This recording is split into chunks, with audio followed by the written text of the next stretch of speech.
Let us start with how federalism is practiced in India. Okay, now students, if you see the credit goes to the nature of the democratic politics in our country. From the beginning after independence, we adopted a democratic form of government, and the spirit of federalism, it was adopted from the beginning, and we ensured that there is respect for diversity in our country and there's desire for living together. So this became a shared ideal for all of us in our country. हमने शुरू में भी discuss किया है कि हमारे कुछ dual objectives हैं, that is mutual respect as well as to accommodate social differences. ठीक है, तो हमने शुरू से हम इस स्पिरिट के साथ चले हैं कि हम डाइवर्सिटी को रेस्पेक्ट करेंगे. We will give representation to the diverse culture in our constitution. Okay, and we need to understand this with few examples also, like linguistic states. We'll try to understand with the help of three examples, that is linguistic states. Then we'll talk about the language policy of India, how it helped in, sustaining the federal structure in the country. Then linguistic state will be an example, how we reorganize the state to develop the federal feature in the country. And the third one is center-state relation. We'll also talk about center-state relation and how we ensured, although in the beginning it was not like that, but later on we ensured that states enjoy their autonomous status, which has been provided to them through the constitution. Okay, so let us first discuss about the linguistic states. Okay, you know, the creation of linguistic state, it was the first major test for democratic politics in our country. Okay, when we tried to reorganize states on the language basis, it was a very difficult task for the politicians of the country. Okay, and if we compare the current map of India with the map of India in 1947, you will be, surprised to know few facts. So let us compare and try to understand. You can see this is the map of India in 1947, when we became independent. See the figure.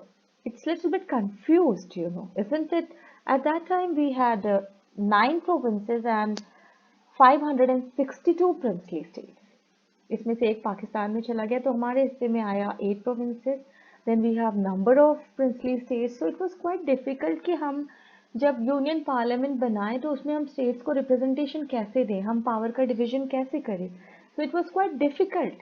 तो आप देख सकते हो कि बड़ा confusing सा map है India का. हम सिंपल भाषा में बोल सकते हैं कि बिल्कुल खिचड़ी पकी हुई है मैप में.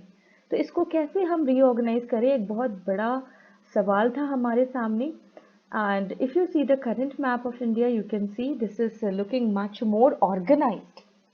Can you see? You can differentiate between. Let's see the last one again. And now you can see the current one.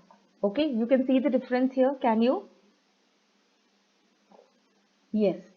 और ये जो मैप है वो ज़्यादा ऑर्गेनाइज्ड है. आप देख सकते हो कि यहाँ पर 28 स्टेट्स हैं एंड 9 यूनियन टेरिटरीज हैं, है ना.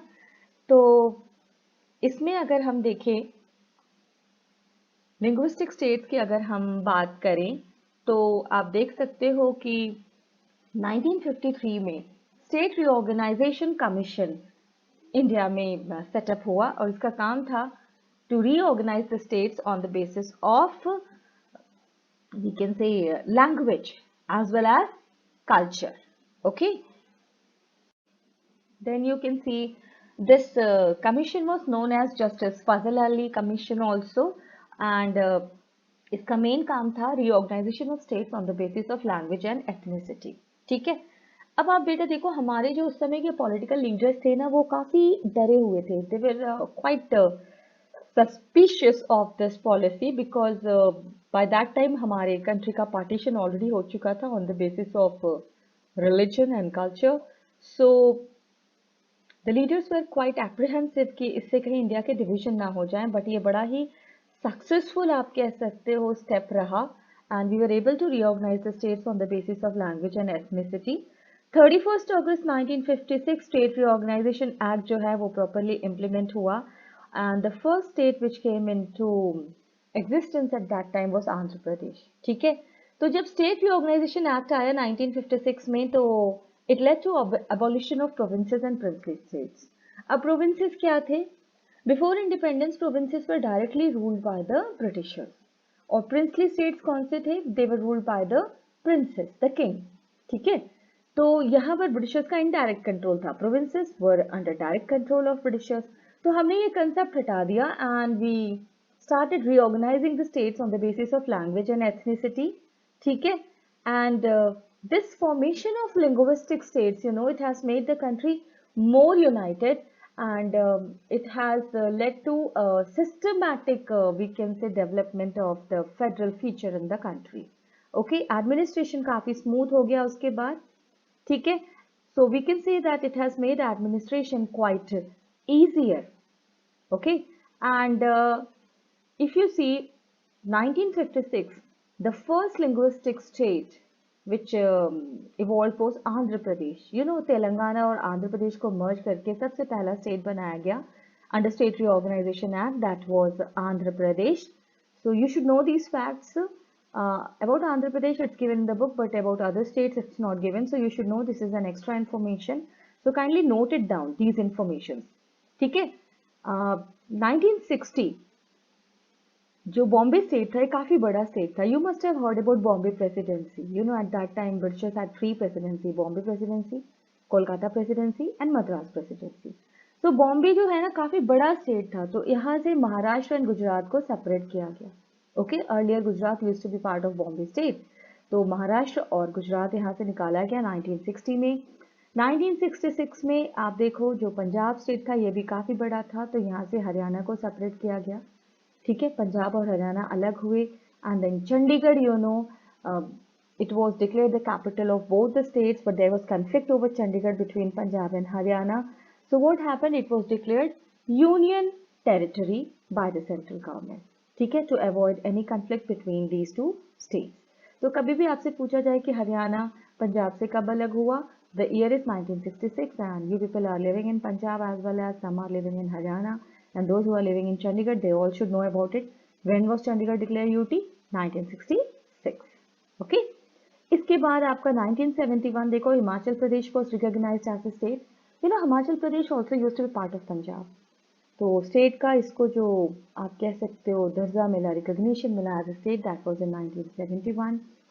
And then 2000, you know very well, that is Chhattisgarh, Uttarakhand and Jharkhand. तीन और स्टेट से मर्ज हुए। Chhattisgarh emerge from Madhya Pradesh, Uttarakhand from Uttar Pradesh, and Jharkhand was taken out from Bihar. That was in November 2000। और जो हम लेटेस्ट बात करें तो हमारा जो स्टेट है, दैट इज 2014 में तेलंगाना जो है वो सेपरेट हुआ आंध्र प्रदेश से। ठीक है ना? ओके, और लास्ट ईयर आप सबको पता है कि जम्मू कश्मीर का स्पेशल स्टेटस जो है वो स्क्रैप कर लिया गया, and Jammu and Kashmir is now a union territory, and this Ladakh is also a separate union territory. Okay, so हम कह सकते हैं कि जो हमने रीऑर्गेनाइजेशन किया स्टेट्स का, वो बड़े ही ऑर्गेनाइज्ड और सिस्टमैटिक वे में किया, और हमारा जो पुराना मैप था और नया मैप, आप इन दोनों का डिफरेंस देखकर समझ सकते हो कि इससे एडमिनिस्ट्रेशन कितना इजी हो गया। ओके, इसके बाद हमारा आता है लैंग्वेज पॉलिसी। ठीक है, लैंग्वेज पॉलिसी आप देखो, our constitution, you know, it did not give the status of national language to any of the language. किसी को भी हमने national language का status नहीं दिया है। ठीक है, although you know Hindi was identified as the official language because Hindi is spoken by the maximum people in India. ठीक है, तो Hindi was identified as the official language. ठीक है, and Hindi is the mother tongue of, we can say, about 40% of the Indians, that is the maximum Indians, you know. Fine. And besides Hindi, there are 21 other languages which are recognized as scheduled languages by the constitution. So this is very important information. You need to remember about this also. ठीक है, you know, 1965 there was conflict over official language in the country. ठीक है, ये conflict क्यों हुआ? अब देखो, आपने पावर शेयरिंग में श्रीलंका के बारे में पढ़ा है कि श्रीलंका ने क्या किया 1966 में? They declared that Sinhala will be the official language of the country, disregarding Tamil language. है ना? तो unlike Sri Lanka, you know, the leaders of our country, they adopted a very cautious attitude in spreading the use of Hindi. इतने haphazard वे में, autocratic वे में उन्होंने हिंदी को spread करने की कोशिश नहीं की। ठीक है, according to the constitution, the use of English for official purpose was to stop in 1965. आज़ादी के बाद एक बड़ा सवाल आया कि ऑफिशियल वर्क कौन से लैंग्वेज में हो। अब ब्रिटिशर्स के टाइम में आपको पता है it was being done in English, so ये डिसाइड हुआ कि अभी इंग्लिश में ही चलने दो, और आने वाले 15 सालों में 1965 आते आते हम क्या करेंगे, will implement Hindi as an official language of the country. ठीक है, तो this year was decided that English will be stop using as an official language, fine, and the central government tried to implement Hindi as an official language of the country. But what happened, there were so many Hindi, non-Hindi speaking states, they were not happy with the decision. They demanded that the use of English should continue. Okay, so they were not comfortable with Hindi. Mostly the South Indian states like Tamil Nadu, Karnataka, then Kerala we have, okay, Andhra Pradesh, they were not happy with the use of Hindi and they were not comfortable with it. Okay, Tamil Nadu में क्या हुआ, ये movement जो है काफी violent movement में convert हो गया कि नहीं, we will not work in Hindi, will work in our own language Tamil, और विल वर्क इन इंग्लिश। तो ये जो कन्फ्लिक्ट है इतना जबरदस्त वायलेंट कन्फ्लिक्ट में कन्वर्ट हुआ कि जो सेंट्रल गवर्नमेंट है, they decided to take back the decision.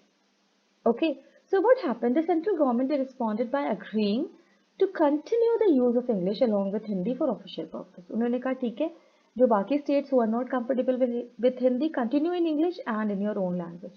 तो आप देखो अब हर state में, like in Punjab, the official work is done in English or Punjabi. If you go to Tamil Nadu, the official work is done in English or Tamil. If you go to Karnataka, the official work is done in English or in Kannada.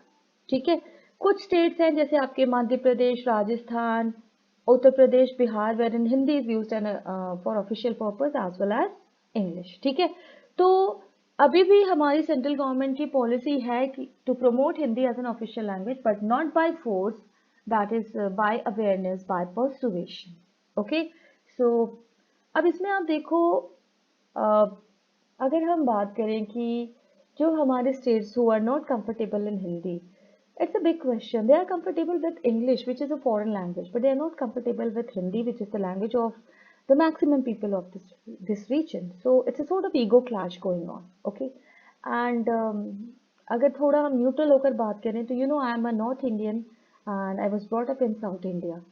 So because I was brought up in South India, my English is much better than Hindi. Okay, और अगर हम आज की date में बात करें तो अगर सिर्फ हम हिंदी या आपके पर्टिकुलर लोकल लैंग्वेज में आपको सब्जेक्ट्स पढ़ाने की कोशिश करें तो students will not be comfortable. Frankly speaking, we can not manage without English. Okay, and language is just a mode of communication. अगर ये लैंग्वेज हमें यूनाइटेड रखती है, English also it's a foreign language, we don't have problem with this language. ठीक है, so we are continuing with this language, we are doing all our official work in this language. ठीक है, and you can see here that promotion of Hindi continues to be the official policy of the government of India, but the government of India is not adopting any autocratic method, to achieve this motive. Whatever they are doing is through persuasion, through awareness. Okay, so this is also one of the, we can say, language policy. It's called a liberal language policy. अगर India one language policy पे जाती ना तो शायद हमारे देश के टुकड़े हो जाते। ये मैं नहीं कह रही हूँ, it is said by one of the famous historian Ramachandra Guha. So India ने जब ये जो डिसीजन वापस लेकर एक अच्छा काम किया, पेशेंस दिखाया, और हम कह सकते हैं कि still we are a united country and a strong country which is good for all of us. Okay, linguistic diversity of India, अगर हम इसकी बात करें, आप देखो, there are more than 1500 distinct languages spoken in India. इतनी सारी languages बोली जाती हैं, so many local languages. Okay, इनमें क्या किया हमने, आप देखो, in 1991 the census found 114 major languages which is spoken in the country. वैसे अगर लोकल वेराइटी देखो तो 1500 के आसपास है। ठीक है, एंड अगर हम अपने कॉन्स्टिट्यूशन की बात करें तो of these 22 languages are now included in the 8th schedule of the Indian constitution and therefore they are called schedule languages. Okay, so कभी भी आपसे पूछा जाए कि how many languages have been recognised according to the 8th schedule of the Indian constitution, it is 22 languages. Okay, and others are called non schedule languages. जो बाकी languages हैं वो नॉन शेड्यूल लैंग्वेजेस हैं। ठीक है, तो ये जो 22 लैंग्वेजेस है ना, वो ऑफिशियल वर्क इनमें या फिर इंग्लिश में हो सकता है। डन, ठीक है ना। शेड्यूल लैंग्वेजेस ऑफ इंडिया की अगर हम बात करें तो ये आप देखो, ये आपकी टेबल आपकी बुक में दिया हुआ है, यू कैन सी हियर। ठीक है, As I told you कि Hindi is spoken by maximum people, you can see here 40.2%. एक बड़ा important सवाल होता है कि after Hindi, which is the main language spoken by maximum number of people? So you can see here the answer is Bengali, that is 8.3. और बंगाली के बाद जो नंबर आता है ना, that is of Telugu, that is 7.9. Okay, ठीक है। तो काइंडली रिमेंबर अबाउट, क्योंकि इस पे जो बांग्ला है, इस पे क्वेश्चन आ चुका है बंगाली पे कि which is the second most popular language in India, तो that is Bengali. So kindly remember this, ठीक है। सो at least you don't need to remember the whole table, but you remember at least few of the languages spoken by maximum people in India. Okay, then comes central state relations. Now this is also very interesting topic which we will cover in the next video. Okay,